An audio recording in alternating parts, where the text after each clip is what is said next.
Good morning students. Welcome to our online video class of chemistry. Today we are going to start our new chapter, Unit 2, Structure of Atom. Structure of Atoms. The existence of an atom has been proposed since the time of early Indian and Greek philosophers. Greek philosophers were among the first in the world to explore the nature of matter in a rational way and to make learned guesses about its content. Leucippus and his disciple Democritus, who lived in the 5th century BC, are credited with the proposal of first atomic theory of matter. Leucippus suggested that although matter seems endlessly divisible, there must be a limit to this divisibility, and there must be some ultimate imperishable particles which could not be further subdivided. And Democritus called these ultimate particles atomos, meaning indivisible, and expanded this theory of matter. But neither the contemporaries of Democritus nor the philosophers of subsequent generations were ready to accept the atomistic theory, and it remained a minority view for more than 2000 years. The word atom has been derived from the Greek word atomio, which means uncuttable or non-divisible. The atomic theory of matter was first proposed on a firm scientific basis by John Dalton, a British schoolteacher in 1808. This we have already learned in previous chapter. Dalton's atomic theory was able to explain law of conservation of mass, law of constant composition, and law of multiple proportions very successfully. But it fails to explain the result of many experiments. Did you remember about the Dalton's atomic theory?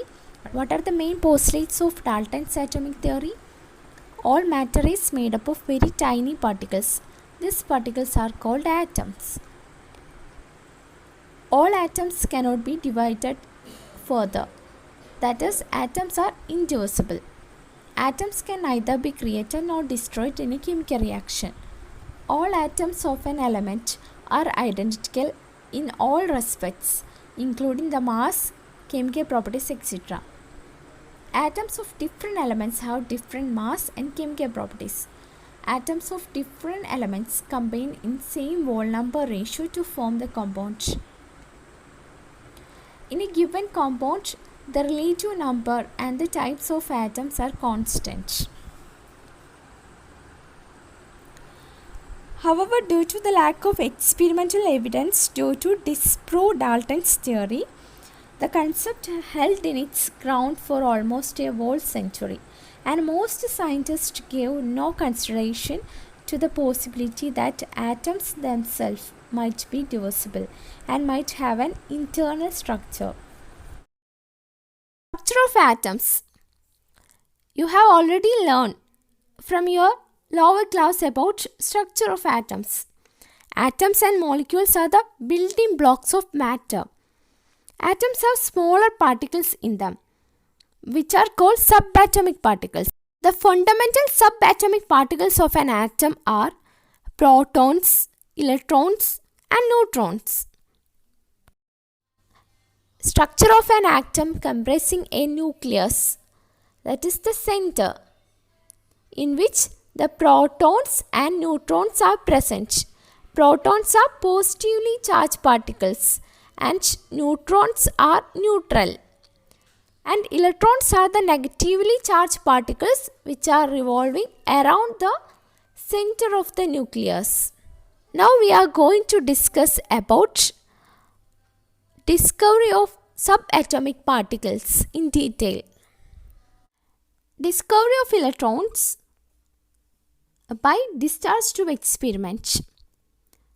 A cathode ray discharge tube is made of glass, hard glass containing two thin pieces of metallic electrodes, which is cathode and anode, is sealed in it. and the tube is filled with the gas. A vacuum pump is connected to the tube to evacuate the gas. The two electrodes can be connected to a source of high voltage.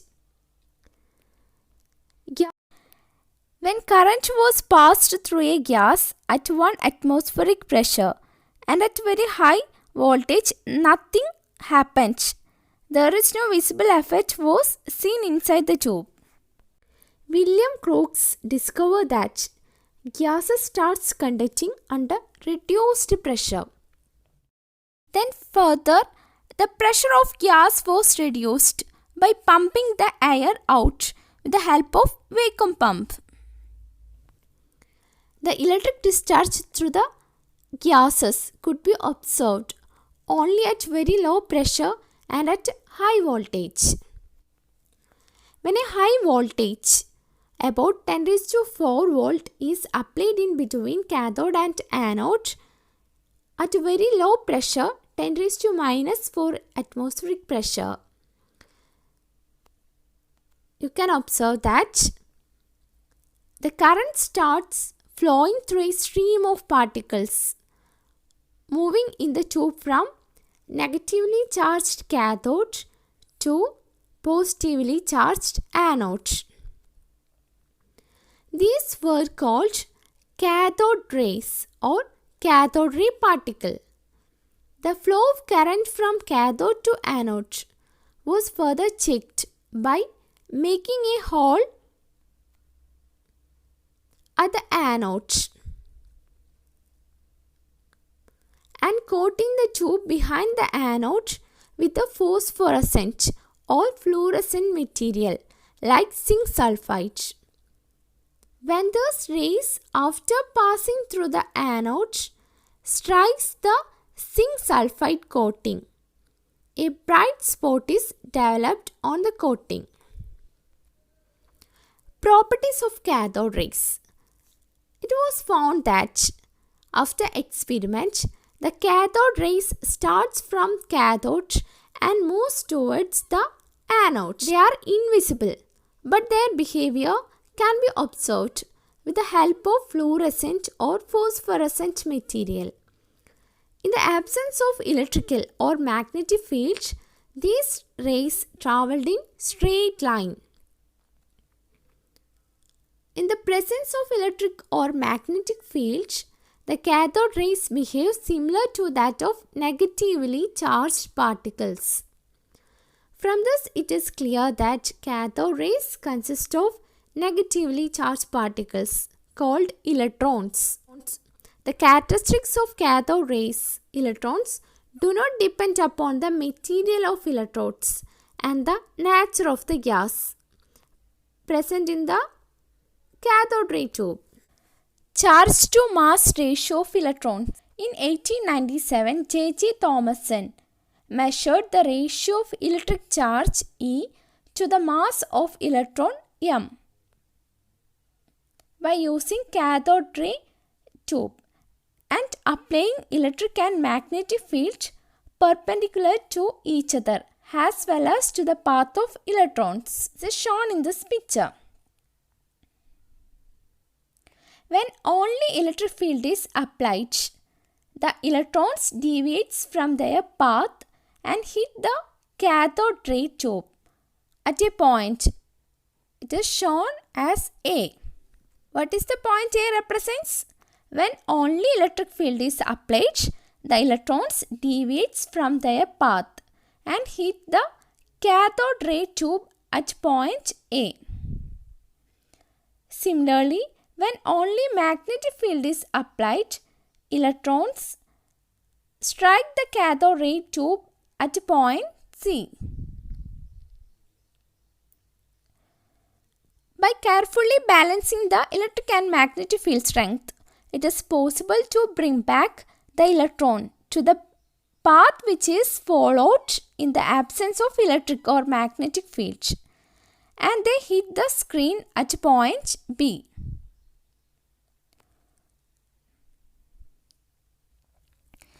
And according to Thomson, the amount of deviation of the particles from their path in presence of an electric or magnetic field depends upon certain factors that are greater the magnitude of the charge on the particle, greater is the interaction with the electric or magnetic field, and thus greater is the deflection. And if the mass of the particle is lighter, greater is the deflection.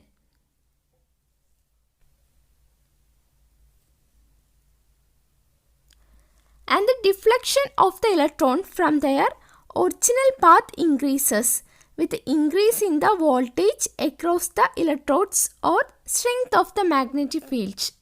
That is, if the electric or magnetic field is stronger, greater is the deflection. The deflection of electrons from its original path increases with increase in voltage across electrodes or the strength of the magnetic field. By using the strength of electric and magnetic field, we can calculate E by M ratio, which is equal to 1.75820 into 10 to the power of 11 coulombs per kilogram. The charge of an electron was determined by Robert Andrews Millikan in 1909 by his famous oil drop experiment. The apparatus used in this experiment is shown in the figure.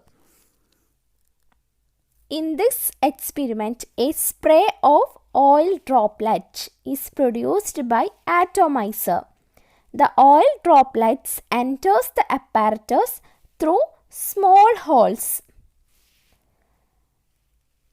It is allowed to fall in between the charge plates. The motion of the droplet is observed with a telescope.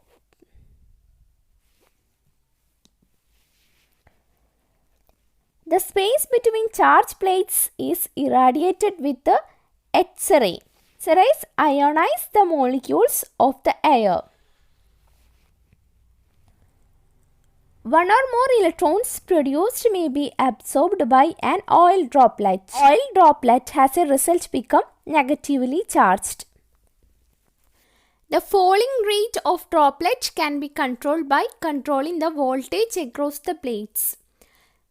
By measuring the velocity of a given oil droplet as it falls freely under the influence of gravity and then in an electric field, it is possible to calculate the charge on droplet, which was considered to the electronic charge.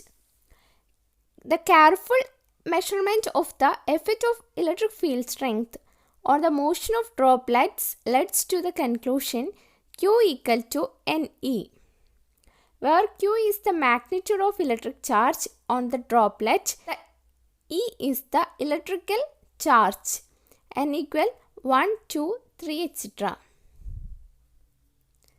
Then charge on the electron equals minus 1.602176 into 10 to the power of minus 19 coulombs. Mass of the electron is determined by the equation mass of electron equals charge of electron divided by E by M ratio, which is equal to 1.602176 into 10 to the power of minus 19 coulombs divided by 1.758820 into 10 to the power of 11 coulombs per kilogram, which is equal to 9.1094 into 10 to the power of minus 31 kilogram. This is the mass of the electron.